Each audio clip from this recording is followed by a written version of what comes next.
Actor Woody Harrelson hosted Saturday Night Live this weekend and used his opening monologue to criticize Big Pharma's response to COVID-19. The movie goes like this.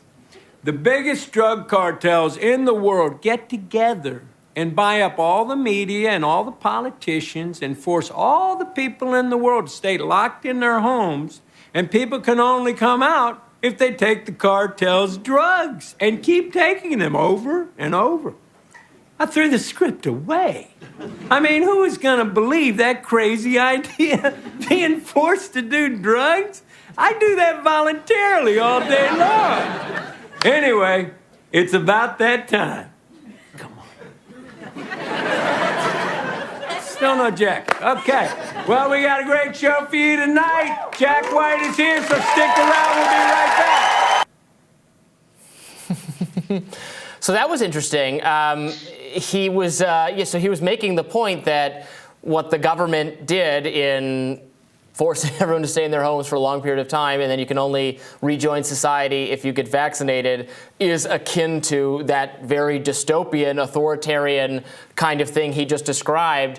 I bet there was a little bit of discomfort in the audience over that. They're like, wait a minute, are you saying, that you think Big Pharma is our cartel and that we're all being forced to take drugs because of vaccine requirements? But I don't know. What do you think the reaction was from the New York crowd, Batya? So to me, the most telling thing is how he has to pivot to I love drugs. He has to signal to the liberal audience, I'm still one of you, because obviously no conservatives could be watching this. And it reminded me a lot of, we've been watching this show on HBO called The Last of Us. Are you watching this show? So I just started last night. I know I'm way behind. I started watching it last night, so I got halfway through the first episode, and I liked it. And I am familiar with the video game a little bit. I'm enjoying it. It's kind of reminded me of the movie Children of Men. I don't know if you've ever seen that, but maybe it'll. Yes. I like that movie.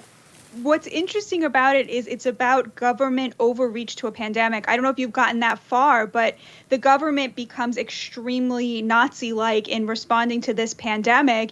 And it's actually very conservative in terms of, if you think about how this discourse played out in America, but you'll see how 3 episodes in, it pivots to having an arc about a gay couple. And I think that worked a lot in the same way that Woody Harrelson pivoting to how much he loves drugs worked, which is to signal to HBO's elite liberal audience, don't worry, guys, we're not taking this too far, we're not, God forbid, like those conservatives, we're still the good guys, right? We still have this other thing that tethers us to you. And I don't know that I necessarily think that's bad, right? I mean, introducing these ideas that are considered very conservative ideas, like government overreach, like how horrible lockdowns were, how incredibly divisive and bad for civil liberties they were, introducing that to a liberal audience, I think is a really worthy cause. And it's just amusing to see how they know that their audience is liberal. They understand that SNL and HBO, right? That the people they're catering to are going to be people who have a problem with this.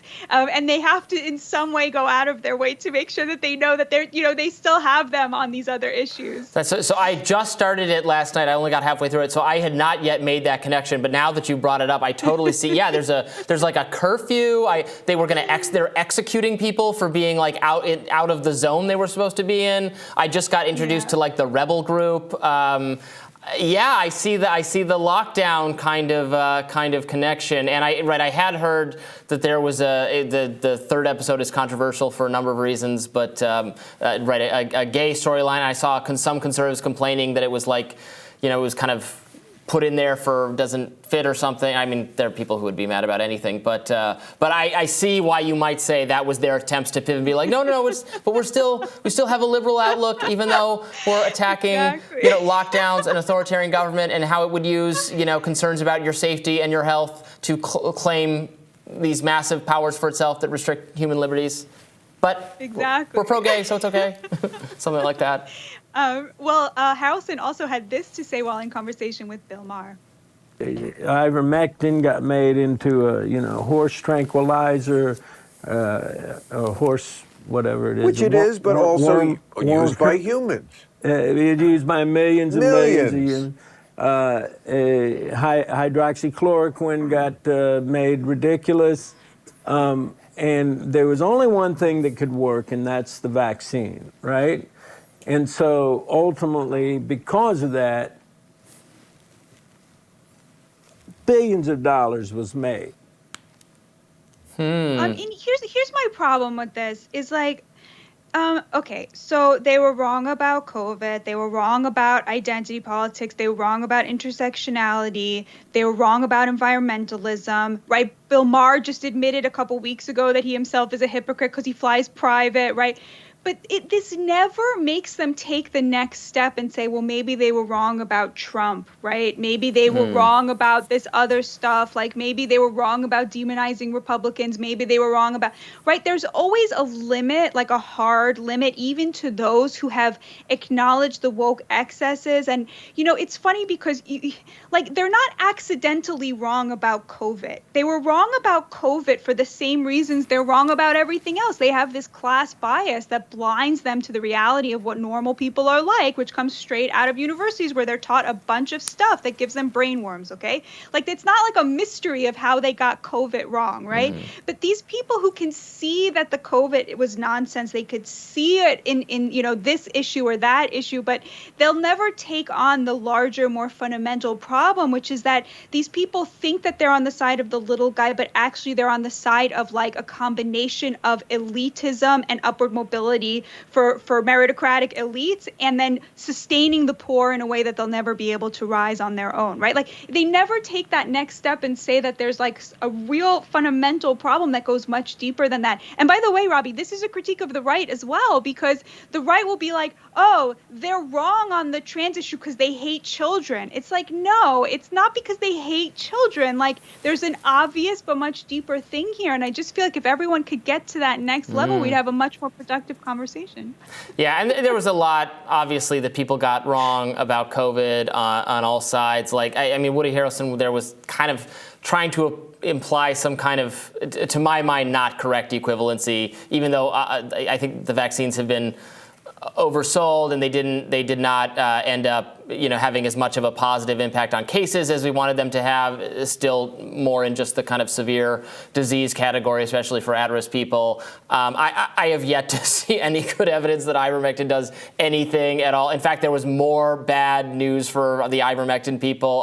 Look, you don't have to take it from me. Alex Berenson, who is among the most like strident critic of vaccines, you know, very much in the COVID contrarian camp. I've argued with him in the past, but even he actually, I saw that he's going to do a debate with Pierre Corey, who's like the main ivermectin promoter or something, because he's like, look, there's just no evidence. You can you know, not be all about vaccine requirements or all of that stuff without like endorsing every other product that any contrarian person put forth. So I think. I don't know that like those people have aged well either, because I've yet to see any evidence. Now it's not, obviously the media went over its skis and saying this is right, that's a horse tranquilizer because you do give it to humans. It's not maybe harmful in the way they suggest. It is something people take, but I don't know that the people on the right or in whatever category who were like, oh, this is the thing. I don't think. I think it's okay to say they were wrong too.